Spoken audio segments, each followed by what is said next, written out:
ಎಲ್ರಿಗೂ ನಮಸ್ಕಾರ. ಇದನ್ನು ನಾವು ಸುಕನ್ಯಾ ಸಮೃದ್ಧಿ ಯೋಜನೆಯಲ್ಲಿ ಸಣ್ಣ ಹೂಡಿಕೆ ಮಾಡಿ, ಅಂದರೆ ಸಣ್ಣ ಪುಟ್ಟ ಹೂಡಿಕೆ ಮಾಡಿ ಅಲ್ಲಿ 1 ಕೋಟಿ ರೂಪಾಯಿ ಗಳಿಸೋದು ಹೇಗೆ ಅನ್ನೋದ್ರ ಬಗ್ಗೆ ನಿಮಗೆ ಒಂದಿಷ್ಟು ಮಾಹಿತಿಯನ್ನು ನಾನು ತಿಳಿಸ್ಕೊಡ್ತಾ ಇದ್ದೇನೆ ಸ್ನೇಹಿತರೆ. ಈ ಒಂದು ಮಾಹಿತಿ ಅಂತರ್ಜಾಲದಲ್ಲಿ ಬಂದಿರತಕ್ಕಂಥ ಮಾಹಿತಿ, ಹಾಗಾಗಿ ತಮ್ಮೆಲ್ಲರಿಗೂ ಸಹಿತ ವಿಷಯ ಗೊತ್ತಾಗಲಿ ಅಂತ ನಾನು ಈ ಮಾಹಿತಿಯನ್ನು ನಮ್ಮ ಜೊತೆಗೆ ಹಂಚಿಕೊಳ್ತಾ ಇದ್ದೀನಿ. ಸುಕನ್ಯಾ ಸಮೃದ್ಧಿ ಯೋಜನೆಯಲ್ಲಿ ಸಣ್ಣ ಮೊತ್ತ ಹೂಡಿಕೆ ಮಾಡಿ ಎಷ್ಟು ಅಮೌಂಟನ್ನು ಅಂದರೆ 1 ಕೋಟಿ ರೂಪಾಯಿ ಗಳಿಸಲಿಕ್ಕೆ ಸಾಧ್ಯತೆ ಇದೆ, ತಿಂಗಳಿಗೆ ಎಷ್ಟು ರೂಪಾಯಿ ಹೂಡಿಕೆ ಮಾಡಬೇಕು ಅನ್ನೋದ್ರ ಬಗ್ಗೆ ಸಂಪೂರ್ಣವಾದಂಥ ಮಾಹಿತಿಯನ್ನು ತಮಗೆ ಕೊಡ್ತಾ ಇದ್ದೀನಿ ಸ್ನೇಹಿತರೆ. ಇಂದು ಸಿಪ್ಗಳ ಮೂಲಕ ಮ್ಯೂಚುವಲ್ ಫಂಡ್ಗಳಲ್ಲಿ ಹೂಡಿಕೆ ಮಾಡುವುದರಿಂದ ಹೆಚ್ಚಿನ ಲಾಭಗಳು ದೊರೆಯುತ್ತವೆ ಎಂದು ಸಾಮಾನ್ಯವಾಗಿ ಹೇಳಲಾಗ್ತದೆ. ಆದರೆ ದೇಶದಲ್ಲಿ ಅನೇಕ ಸರ್ಕಾರಿ ಯೋಜನೆಗಳಿವೆ. ಇದರಲ್ಲಿ ನಿಯಮಿತವಾಗಿ ಹೂಡಿಕೆ ಮಾಡುವ ಮೂಲಕ ಒಬ್ಬ ವ್ಯಕ್ತಿ ಕೋಟ್ಯಾಧಿಪತಿ ಆಗ್ಬೋದು ಅನ್ನೋದ್ರ ಬಗ್ಗೆ ಸುಕನ್ಯಾ ಸಮೃದ್ಧಿ ಒಂದು ಬೆಸ್ಟ್ ಎಕ್ಸಾಂಪಲ್. ಅಂತಹ ಒಂದು ಸರ್ಕಾರಿ ಯೋಜನೆ ಅಂದರೆ ಯಾವುದಪ್ಪ ಅಂದರೆ ಸುಕನ್ಯಾ ಸಮೃದ್ಧಿ ಯೋಜನೆ, SSY ಅಂತ ಕರಿತೀವಿ. ಈ ಒಂದು SSYಯಲ್ಲಿ ಮಾಸಿಕವಾಗಿ 12,500 ರೂಪಾಯಿ ಠೇವಣಿಯನ್ನು ಇಟ್ಟು 21 ವರ್ಷಗಳ ನಂತರ 1 ಕೋಟಿ ರೂಪಾಯಿ ಗಳಿಸಲಿಕ್ಕೆ ಸಾಧ್ಯತೆ ಇದೆ. ಯೋಜನೆಯ ಬಡ್ಡಿದರ, ಠೇವಣಿ ಅವಧಿ ಮತ್ತು ಇತರ ಲೆಕ್ಕಾಚಾರಗಳ ಬಗ್ಗೆ ನಾವು ನೋಡೋದಾದರೆ, ಬಡ್ಡಿದರ 8.0% ಕೊಡ್ತಾರೆ 2024-25ನೇ ಸಾಲಿನ 4ನೇ ತ್ರೈಮಾಸಿಕ ಅವಧಿಗೆ ಸಂಬಂಧಪಟ್ಟಂತೆ. ಅವಧಿ 15 ವರ್ಷಗಳವರೆಗೆ ಠೇವಣಿಗಳು ಮತ್ತು 21 ವರ್ಷಗಳವರೆಗೆ. ಯೋಜನೆಯ ಪಕ್ವತೆ ಹೆಣ್ಣುಮಕ್ಕಳಿಗೆ ಸರ್ಕಾರದ ವಿಶೇಷವಾಗಿರ್ತಕ್ಕಂತಹ ಒಂದು ಯೋಜನೆಯಾಗಿದೆ ಸ್ನೇಹಿತರೆ.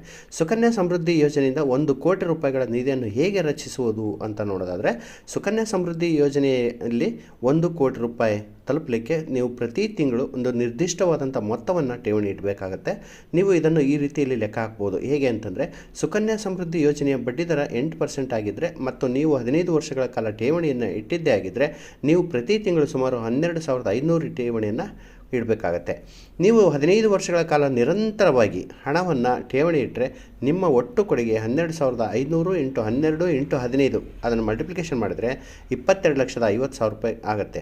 ಸತತವಾಗಿ 15 ವರ್ಷಗಳ ಕಾಲ ಪ್ರತಿ ತಿಂಗಳು 12,500 ಠೇವಣಿಯನ್ನು ಇಡುವ ಮೂಲಕ ನಿಮ್ಮ ಮಗಳು 21 ವರ್ಷ ತುಂಬಿದಂತಹ ಸಂದರ್ಭದಲ್ಲಿ ಈ ಮೊತ್ತ ಸುಮಾರು 1 ಕೋಟಿ ರೂಪಾಯಿ ಆಗುತ್ತೆ. ಎಂತಹ ಒಂದು ಅದ್ಭುತವಾದಂಥ ಸರ್ಕಾರಿ ಯೋಜನೆ ಸ್ನೇಹಿತರೆ.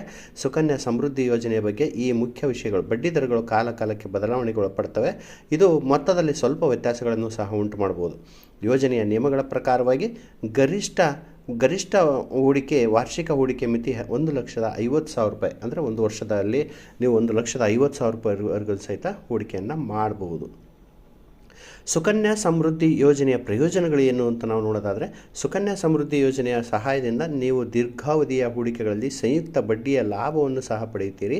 ಇದರಿಂದಾಗಿ ನೀವು ಸಣ್ಣ ಮಾಸಿಕ ಉಳಿತಾಯವು ಸಹ ದೊಡ್ಡ ಮೊತ್ತವಾಗಿ ಪರಿವರ್ತನೆಯಾಗಲಿಕ್ಕೆ ಸಾಧ್ಯತೆ ಇದೆ. ಈ ಯೋಜನೆಯನ್ನು ಮಗಳ ಶಿಕ್ಷಣ ಮತ್ತು ಮದುವೆ ವೆಚ್ಚಗಳಿಗೆ ನೀವು ಅದನ್ನು ಬಳಸ್ಕೊಳ್ಬೋದು ಅನ್ನೋ ಮಾಹಿತಿಯನ್ನು ಇಲ್ಲಿ ಅಂತರ್ಜಾಲ ತಾಣದಲ್ಲಿ ಸುಕನ್ಯಾ ಸಮೃದ್ಧಿಯ ಬಗ್ಗೆ, ಯೋಜನೆಯ ಬಗ್ಗೆ ಮಾಹಿತಿ ಇದೆ.